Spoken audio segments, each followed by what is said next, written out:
नमस्कार दर्शक बंधु केमती अच्छा आपण मैंने आशा करुँची समस्ते भलरे थिबे निजर आत्म उन्नति यात्रा रे आगु को बढ़ुथिबे इनर वर्क करुथिबे। आज आम कथा dark night of the soul विषय रे माने आत्मार अंधार राति विषय रे। प्रत्येक आत्मा को यही अंधार ए अंधकार को देकी गति करने को पड़े, ये अंधकार राति को सामना करने को पड़े तापर जाकि आत्मार उन्नति होता है, आग को से बढ़ी थाए। तो स्पिरिचुअल अवेकनिंग जर्नी आत्मजागृति यात्रा जब कौन से आत्मांकर आरंभ होता है तांको प्रथमे यही स्टेज को जीवाक पड़ी थाए, यही पहाच को प्रथमे चढ़ा पड़ी थाए जे dark night of the soul. से प्रथमे निज आत्मार अंधकार को सामना करती प्रथमे जहाँकर भी स्पिरिचुअल अवेकनिंग आरंभ होगा ना से ये जिनटा को निश्चित भाव में फेस करेंगे। तो आम से विषय आज कथा जे dark night of the soul कौन आर पार्ट भी हो पारे, तो आपको मुझे धीरे धीरे करके बुझेबी। तो आज आम प्रथम यहाँ कथा जे dark night of the soul कौन, स्पिरिचुअल अवेकनिंग रे केमती आम या फेस करि थाउ। आमे ये 3D रे रोचे, 3D प्लेन रे रोचे माने 3 डायमेंशन रे आमे रोचे। पृथ्वी रे 3 डायमेंशन अच्छी, आपको 3D प्लानेट बोली कह जाए, आम आगुरी जाने। तो जितेबाला आमर अवेकनिंग आरंभ हुए, स्पिरिचुअल अवेकनिंग आरंभ हुए किंबा कुंडलिनी अवेकनिंग आरंभ हुए, सेतेबाला आमे ये 3 डायमेंशन रु 4th डायमेंशन को जाई थाउ, आमर कॉन्शियसनेस जाई थाए। तो अवेकनिंग रो अर्थ ही है जे आमे ऊपर को जाई थाउ, जागृत होई थाउ, ऊपर को जाई थाउ। तो जितेबाला अवेकनिंग आरंभ हुए आमे ये 3 डायमेंशन रो चेतना रु 4th डायमेंशन रो चेतना को आमे जाई थाउ, और सेठी हमर dark night of the soul आरंभ होई थाए। प्रथमे आमे जितेबाला 4th डायमेंशन को आमर चेतना जाए, आमर एनर्जी जाए, सेतेबाला आमर dark night of the soul आरंभ होई थाए सब आत्मा मानकर जो मानकर अवेकनिंग हुए। Dark night of the soul रे आमर बिगेस्ट आउ डीपेस्ट फियर चैलेंजेस को आम आगे आणिकी छिड़ा करा जाए। माने आमर से सब प्रत्येक जिनस जहाँ को आमे डरू, से सब जगह जहाँ को जुआड़े आमे केबे भी जीवा को चाहूना, आमको से सब सामना करने को पड़ी थाए, आमको से सब सामना करने को दिया जाए करा जाए। आमर सबुठारु बड़ सबुठारु गभीर भय चैलेंजेस सबु किछि आनिकी आम आगे छिड़ा करा जाए, आउ आमको से सब को सामना करने को पड़े। Dark night of the soul रे एमती ही होता है। ये से टाइम पीरियड अटे जोठी हमर लोयर एस्ट्रल वर्ल्ड अच्छी, सेठी रहुथिबा समस्त डीमनिक एंटिटीज माने राक्षस संस्था गुड़िक, भूत प्रेत, फॉलेन रेसेस अच्छी, से सबू फॉलेन रेसेस होची से सबू जाति बा बिंग जो माने सोर्स को ठारू भगवान को ठारू परमात्मा को ठारू संजोग को काटी देछंती, माने तांको सहित संजोग रे नाहंती, तांको कहा जाए फॉलेन रेसेस, माने फॉल हो जाइछंती, परमात्मा को ठारू संजोग रु कटि जाइछंती, से होछंती फॉलेन बा पतित रेसेस, पतित जाति बा फॉलेन रेसेस। से मानन को सामना करबा को पड़े हमको dark night of the soul time period रे। तांको सह गोटे प्रकार युद्ध लड़वा को पड़े आमको, आउ तांको हरेवा को पड़े, आम भितर से सफा करने को पड़े। कारण आम जाने कह जाए भी ये नर्क ये स्वर्ग, आम भितर ही परमात्मा अच्छा, आम भितर ही राक्षस अच्छे। तो आम भितर से जो राक्षस माने सब अच्छा एनर्जी अच्छी, शक्ति गुड़िक आम सोल सहित अटैच हो जाए, आमको से सब को सफा करने को पड़े यही टाइम रे जे dark night of the soul time रे। आउ ये अवेकनिंग परे ही होता है, आउ तापरे आमको नेक्स्ट डायमेंशन को नेक्स्ट लोक को जीवाक पड़े। डायमेंशन अर्थ लोक, आम जो तृतीय लोक आम ये रोचे, ये 3टा लोक अच्छी पृथ्वी रे 3D प्लानेट रे आमर पृथ्वी रे जे प्रथम द्वितीय तृतीय, जो अवेकनिंग हुए आम चतुर्थ को जाऊ, चतुर्थ आमर dark night of the soul को आम फेस करूँ, माने जिते सब negative dark energy fallen races भूत प्रेत एम सब एनर्जी को आम सामना करूँ। तापर जो सेठी आम लड़ू, सेठी आम शिखु, सेठी आम निजर भितर थिबा राक्षस को देखू, ताकू एक्सेप्ट करूँ, तापर ताकू पुणी सफा करूँ निज भितर, तापरे कर सारा परे आम पुणी नेक्स्ट डायमेंशन को जाओ, जहाँ आम 5th डायमेंशन बोली कहूँ बा उच्च चेतना आमर फिफ्थ डायमेंशन को आम जाइथाउ। Dark night of the soul एते सहज नुहे, कारण आम भीतर सबुठारु अधिक गभीर अंधकार को आम सामना करूँ, जहाँ को आम अंडर वर्ल्ड कहीपर, पाताल लोक, फोर्थ डायमेंशन बा नर्क, जोठी डेड लोक रहती, मरी जाइथिबा आत्मा माने रुहंती, मुक्त न होइथिबा आत्मा माने रुहंती, आम पितृपुरुषों आत्मा मध्य सेठी रही जाए, जे मुक्ति पाई न थांती, आउ तांको आत्मा को नकारात्मक कार्य रे लगा जाए।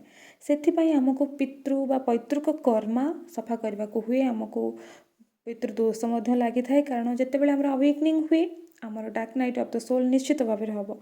आ dark night of the soul हूँ माने सेठी थिबा समस्त कर्मा, समस्त नेगेटिव एनर्जी को सफा करने को हम। आउ से फोर्थ डायमेंशन रे आमर जो पितृ माने मुक्ति पाई नाहंती, सेमाने सेठी मध्य थांती, तो तांको भी आम सफा करिथाउ। जेतेबेले आम निज भीतर राक्षस को आम सफा करूँ, फोर्थ डायमेंशन एनर्जी को आम सफा करूँ, सेतेबेले आम आम पितृ को भी सफा करूँ। आम पितृदोष जो आमको पितृदोष निश्चित भाव में लगी जदि आम अवेकनिंग आरंभ होइछि। ए विषय तो आम पूर्व कथा होइछे जे पितृदोष लगे कौन से साधारण कथा नुहे, बहुत बहुत पुण्यर कथा जे आम परमात्मा हमको चयन करिसेंती। आमे जेतेबेले आत्मा थिले कंट्राक्ट नहीं जे एई परिवार को आसीबा, ए परिवार एते सारा सब कर्मा क्रिएट होइछि, से कर्मा को आमे सफा करबा। कारण पृथ्वी रे बहुत लोक अछंती, सेमानकर वंश बहुत अछि, एमती प्रत्येक वंश रे बहुत बहुत कर्मा सब अछि, केते केते कर्मा अछि, केते केते आत्मा माने ए वंश रे आसिकी फसी जाइछंती कर्म रे, बाहर को बाहरी पार नाहंती, से जन्म मृत्यु रे फसी जाइछंती, नहले जाइंकी फोर्थ डायमेंशन रे आत्मा रे फसी जाइछंती, जो आत्मा मानन को नेगेटिव कार्य रे लगा जाए। तो आमे पितृ दोष को भी सफा करिथाउ जेतेबेले dark night of the soul को आमे एक्सपीरियंस करिथाउ। तांको आमे मुक्त करबा को पड़े, तांको आमे ही तांको मुक्त करि परिबा, तांको आत्मा को आमे भल करि परिबा तांको वंशधर हिसाब रे। तो पाताल लोक जोठी डेड पीपल रहंती, डिमन्स राक्षस शक्ति रहंती, डार्क फॉलन रेसेस रहंती, तो आमको अवेकनिंग परे आमे dark night of the soul रो यात्रा रे आसु। आउ एही ए समय रे हमको आम निज भीतर पाताल लोक को जीवा पड़े, आम निजर बुझी पारछन तो, आम निज भीतर पाताल लोक को आमको जीवा पड़े अवेकनिंग परे। आउ सेई समय रे आमर जो गभीर अंधकार को जीवाक हुए, आउ सेठी थिबा समस्त नकारात्मक शक्ति को सामना करने को पड़े। आउ अति साहस आउ धैर्यर सह आम दिव्य आलोक, आम दिव्य शक्ति द्वारा ताकू आमे सफा करने को पड़े, आमको दिव्य ज्ञान द्वारा ताकू आमको सफा करने को पड़े, सेठी दिव्य आलोक जालिबा को पड़े। ये दिव्य आलोक जालिबा को पड़े रो अर्थ ए विषय आम आउ गोटे पर्टिकुलर वीडियो करवा जे स्पिरिचुअल अवेकनिंग जहाँकर आरंभ होछि ना हठात, तो से माने साधारण आत्मा निश्चित भाव में हेई नथिबे, से माने बहुत हायर सोल हेइथिबे। पूर्व वीडियो रे मु कहिथिली जे स्टार सीड हेइथिबे, एम्पायर्स हेइथिबे, लाइट वॉकर्स हेइथिबे, इमाने होछन्ते बहुत बहुत हायर सोल्स। माने से सोल जो सोल को भीतर बहुत शक्ति अच्छी, बहुत करेज अच्छी, साहस अच्छी, बहुत एनर्जी अच्छी, जे एते सब जो नेगेटिविटी ना ताकू को ता भीतर को से माने पशिजिबे। आ सेठी निजर जो आलोक, निजर दिव्य आलोक, निजर जो शक्ति जो अच्छी जो ताकू से माने सेठी देखेबे, से आलोक को सेठी प्रदर्शन करेंगे जे अंधकार को आम केमती हटि पारिबा, अंधकार को आम आलोक द्वारा ही हटि पारिबा। आउ जोठी एते प्रकार अंधकार अच्छी, एते नेगेटिव शक्ति अच्छी पूरा घेरी जाइछि, तो सेठी को केवल जड़े साहसर सहित जीवा आग आवश्यक। से जगह को समस्त जीवा को साहस भी करें, सबू आत्मा माने साहस करें निज भीतर एते डार्कनेस को जीवा पाएंगे। आ निज भीतर डार्कनेस माने कहली एटी केवल निजर डार्कनेस नुह, एठी पूरा वंशर 12 पीढ़ीर डार्कनेस भी अच्छी। केते केते लोकंकर केते केते दुख, जंत्रणा, कष्ट, अहंकार, ईर्षा, राक्षस प्रकृति, एमिति कि से आत्मा माने भी जो आत्मा माने एठी ए वंश रे थिले तांको भी यूज करा जायछि। सेमानकर कॉन्शियसनेस ही नाही जे ये मो परिवार मो क्षति करिवेनी, एमती ही नाही। से माने तांको बस कहा जाउछि कि ତୋତେ କ୍ଷତି କରିବାର ଅଛି ଏ ବଂଶକୁ ତୁ କରିବୁ। ତ ସେମାନେ ସେମିତି ବି କରୁଥିବେ।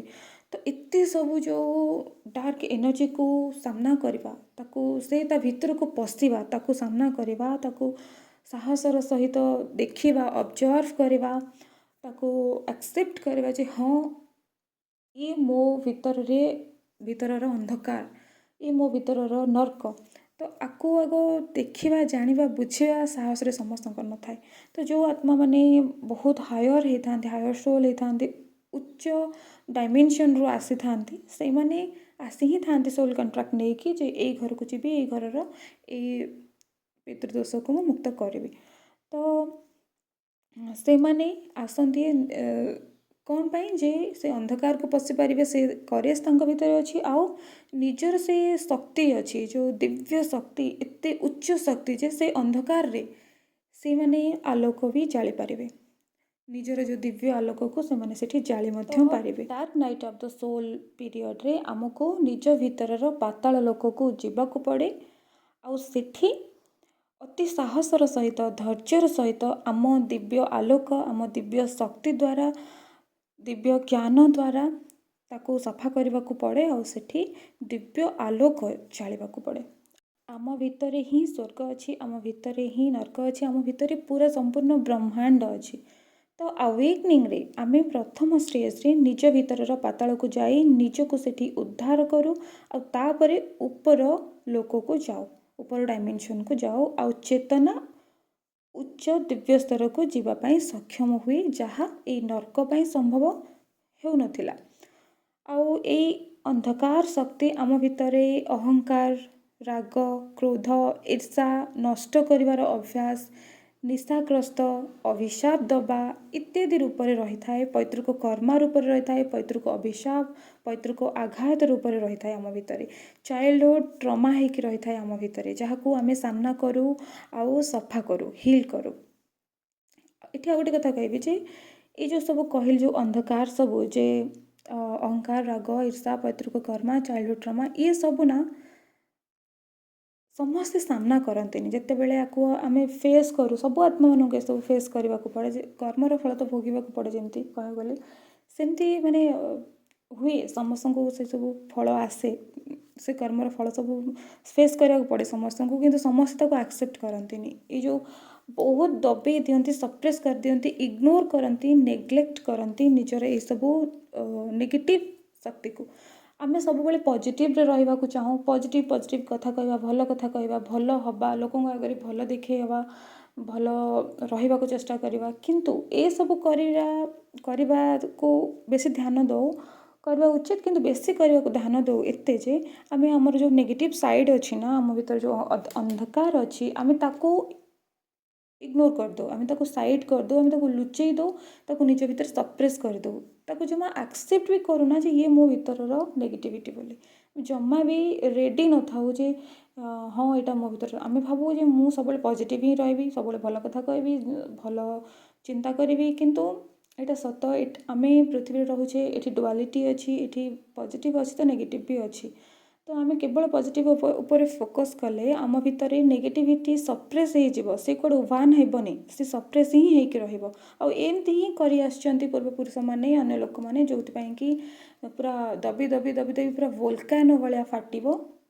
ଯେତେବେଳେ ଅତ୍ୟଧିକ ଦବିଯିବ ନେଗେଟିଭ୍ ଏନର୍ଜି, ତାକୁ ହିଲ୍ କରାନଯାଏ, ତାକୁ ସମାଧାନ କରାନଯାଏ।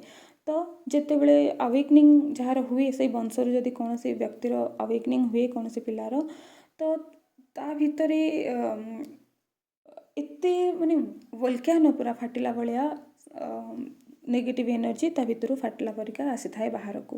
ସେଥିପାଇଁ କି ବହୁତ ସାରା ପ୍ରୋବ୍ଲେମ୍ ତାକୁ ସାମ୍ନା କରିବାକୁ ପଡ଼ିଥାଏ, କାରଣ ସପ୍ରେସ୍ ଏନର୍ଜି, ଆମେ ଯେଉଁ ଜିନିଷକୁ ଦବେଇ ଆସିବା, ଆସି ଯେତେବେଳେ ଜମି ପୁରା ଅଧିକ ହେଇଯିବ, ତ ସେ ଫାଟିବ ନା, ଭୋଲକାନୋ ଫାଟିଲା ପରିକା।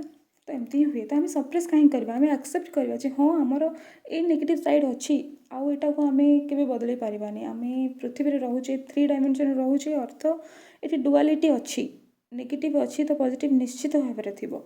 ତ ଆମେ ତାକୁ ଯଦି ଆକ୍ନଲେଜ୍ ନ କରିବା, ତାକୁ ଆକ୍ସେପ୍ଟ ନ କରିବା, ଆମ ଭିତରର ତାକୁ ସପ୍ରେସ୍ କରିବା, ହାଇଡ଼୍ କରିବା, ଅନ୍ୟ ଲୋକଙ୍କ ଠାରୁ, ନିଜଠାରୁ ହାଇଡ଼୍ କରିବା, ନିଜେ ତାକୁ ଫିଲ୍ କରିବାନି, ତ ସିଏ केवल सप्रेस ही होता है आम निज भितर को ଯାଇକି ଦବିକି ରହିଯାଏ ବହୁତ ଗଭୀରରେ ରହିଯାଏ କେଉଁଠି ରହିଯାଏ ମୁଁ କହିଛି ସବୁବେଳେ ଯେ ଆମର ଅନକନସିୟସ୍ ମାଇଣ୍ଡ ଆଉ ସବକନସିୟସ୍ ମାଇଣ୍ଡରେ ରହିଯାଏ ଆଉ ସେ ହିଁ ଆମକୁ ଆମ ରିଅଲ୍ ଲାଇଫ୍ରେ ଆମକୁ ପରିଚାଳିତ କରିଥାନ୍ତି ସବଟଲ୍ ଲେଭେଲ୍ରେ। ଓକେ, ତ ଡାର୍କ ନାଇଟ୍ ଅଫ୍ ଦ ସୋଲ୍ରେ ଆମେ ଏ ସବୁକୁ ସାମ୍ନା କରୁ ଆଉ ତାକୁ ସଫା କରୁ ତାକୁ ହିଲ୍ କରୁ ସେଠି ଦିବ୍ୟ ଆଲୋକ ଜାଳିଥାଉ କାହା ଦ୍ୱାରା ଜ୍ଞାନ ଦ୍ୱାରା ଦିବ୍ୟ ଚେତନା ଦ୍ୱାରା ଆମେ ଏଠି ଆଲୋକ ଜାଳିଥାଉ। ତ ये ପିରିୟଡ଼ ବହୁତ ଗୁରୁତ୍ୱପୂର୍ଣ୍ଣ ଆମ ସମସ୍ତଙ୍କ ପାଇଁ ବହୁତ କଷ୍ଟ ବି ଏତେ ସହଜ ଜମା ନୁହେଁ ସହଜ ଟୋଟାଲି ନୁହେଁ ଭାବନାରେ ବି ଭାବି ହେବନି ଏତେ କଷ୍ଟ କାରଣ 3D ୱାର୍ଲଡ଼ ମାନେ ଆମେ ପୃଥିବୀରେ ଯେଉଁ ବଞ୍ଚୁଛେ ଯେମିତିକା ଆମର ସିଷ୍ଟମ୍ ଅଛି ଜନ୍ମ ହେବା ପରିବାର ସୁଖ ପାଇବା ପୁଣି ପଢ଼ିବା ପୁଣି ବିବାହ କରିବା ଏସବୁ ସୁଖ ବାଟ ଦେଇକି କେବେ ଯାଇପାରିବେନି ଯଦି dark night of the soul ଆସିବ ସବୁ କିଛି ଫଲ୍ ହେଇଯିବ 3Dର ଯାହା ବି ଆମର ସିଷ୍ଟମ୍ ଅଛି ସବୁ ଆପଣଙ୍କ ଜୀବନରେ ଫଲ୍ ହେବ ତ ଆପଣଙ୍କୁ କେହି ବୁଝିବାକୁ ବି ନଥିବେ ସାଙ୍ଗରେ ଯେ ଆରେ ତୋର ବି ଏମିତି ହେଉଛି କି ମୋତେ ବି ଏମିତି ହେଉଛି ଏମିତି ବି କେହି ନଥିବେ ଯେମିତି ଦେଖନ୍ତୁ ଜଣଙ୍କର ଗୋଟେ ରୋଗ ହେଉଛି ତ ସେଇଭଳିଆ ରୋଗ ଆଉ ଜଣଙ୍କର ଯଦି ଅଛି ସେ ଟିକେ ସାଙ୍ଗ ଆଟଲିଷ୍ଟ ମିଳିଗଲା କି ସେୟାର କରିପାରିବ ମୋତେ ଏମିତି ହେଉଛି ସେମିତି ହେଉଛି କେହି ଜଣେ ଆପ୍ରିସିଏସନ୍ ବି କରିବ କେହି ଜଣେ ପ୍ୟାମ୍ପର୍ ବି କରିବ କିନ୍ତୁ ଯେତେବେଳେ dark night of the soul ଆରମ୍ଭ ହୁଏ ଆପଣ ଯେତେବେଳେ ଏତେ ଗଭୀରକୁ ଯିବାକୁ ଆରମ୍ଭ କରନ୍ତି ସେତେବେଳେ ଆପଣଙ୍କ ପାଖରେ କେହି ନଥିବେ ଯିଏ ଆପଣଙ୍କ ପେନ୍କୁ ବୁଝିପାରିବ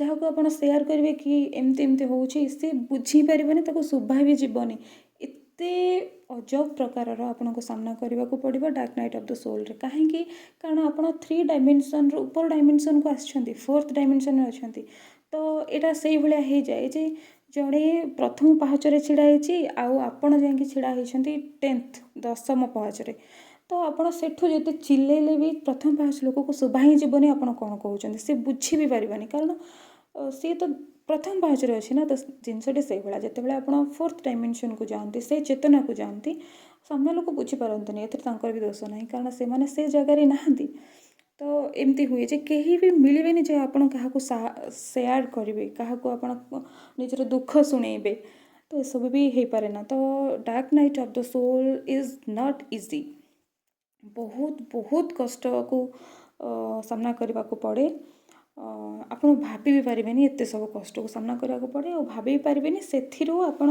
ଉଦ୍ଧାର ବି ହେଇଯାଆନ୍ତି ଆଉ ସେ ଉଦ୍ଧାର ଆପଣଙ୍କୁ ପରମାତ୍ମା କରିଥାନ୍ତି କାରଣ ଏ ଯେଉଁ ଯାତ୍ରା ଆୱେକନିଂ ଯାତ୍ରା ଯେଉଁ ଡାର୍କ ନାଇଟ୍ ଅଫ୍ ଦ ସୋଲ୍କୁ ସାମ୍ନା କରିବା ଏସବୁ ଏମିତି ନର୍ମାଲି ହେଉନି ଏସବୁ ପୁରା ଡିଭାଇନ୍ଙ୍କ ପ୍ଲାନ୍ ଯେ ଏଇ ଆତ୍ମା ଏଇଠିକୁ ଯିବ ଏଇଆ କରିବ ସେୟା କରିବ ଏଇଠୁ ଏମିତି ବାହାରିବ ଏମିତି ହିଲ୍ କରିବ ସବୁ ପ୍ଲାନ୍ ତ ସିଏ ସବୁବେଳେ ସାଙ୍ଗରେ ଥାଆନ୍ତି ପରମାତ୍ମା ସବୁବେଳେ ଥାଆନ୍ତି ସାଙ୍ଗରେ ଆମର ସ୍ପିରିଟ୍ ଗାଇଡ୍ ଆମ ସାଙ୍ଗରେ ସବୁବେଳେ ଥାଆନ୍ତି ତ ଇଏ ଜମା ବି ସହଜ ନୁହେଁ ଏଠି ଆମର ପ୍ରତ୍ୟେକ ମୁହୂର୍ତ୍ତରେ ପରୀକ୍ଷା ନିଆଯାଏ ଯେତେବେଳେ dark night of the soul ଚାଲେ ପ୍ରତ୍ୟେକ ମୁହୂର୍ତ୍ତରେ ଆମର ପରୀକ୍ଷା ନିଆଯାଏ 24 ଘଣ୍ଟା ବହୁତ ସାରା ଚ୍ୟାଲେଞ୍ଜେସ୍କୁ ଆମକୁ ସାମ୍ନା କରିବାକୁ ହୁଏ ଏହି ସମୟରେ କଣ୍ଟିନ୍ୟୁଅସଲି ଆମେ ଏନର୍ଜି ୱାଇଜ୍ ଡେଥ୍ ଆଣ୍ଡ ରିବର୍ଥର ସାଇକେଲରେ ଗତି କରୁ ମାନେ ଡେଥ୍ ଅର୍ଥ ମୃତ୍ୟୁ ରିବର୍ଥ ଅର୍ଥ ପୁନର୍ଜନ୍ମ ମାନେ ଯେତେବେଳେ ଆମେ ଡାର୍କ ନାଇଟ୍ ଅଫ୍ ଦ ସୋଲ୍ରେ ଥାଉ ସେତେବେଳେ ଆମେ କଣ୍ଟିନ୍ୟୁଅସଲି ଜନ୍ମ ମୃତ୍ୟୁର ସାଇକେଲରେ ଆମେ ଗତି କରୁ ସେ ଏନର୍ଜେଟିକାଲି ଏମିତି ନୁହେଁ ଯେ ଫିଜିକାଲି ମରିଯିବ ପୁଣି ଜନ୍ମ ହେଇଯିବ ଏନର୍ଜେଟିକାଲି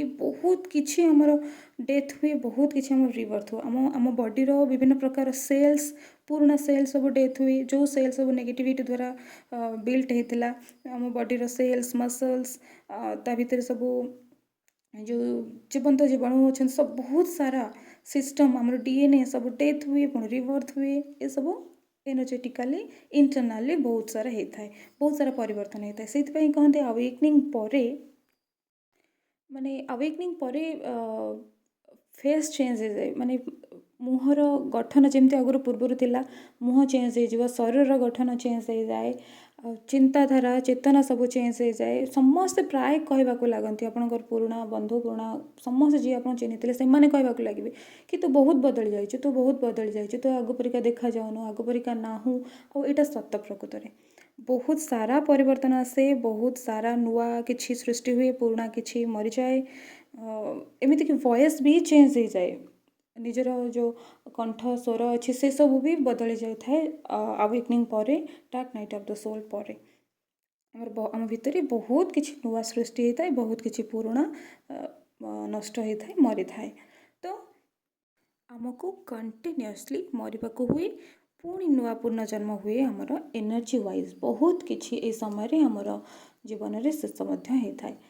dark night of the soul बा डार्क नाइट को फेस करके आमे ट्रांसफॉर्मेशन रो साइकिल को पूरा करिथाउ। माने आत्मा परिवर्तन चक्र को आमे कंप्लीट करूँ, ताको पूर्ण करूँ, गोटे सुंदर प्रजापति टे बनी थाउ।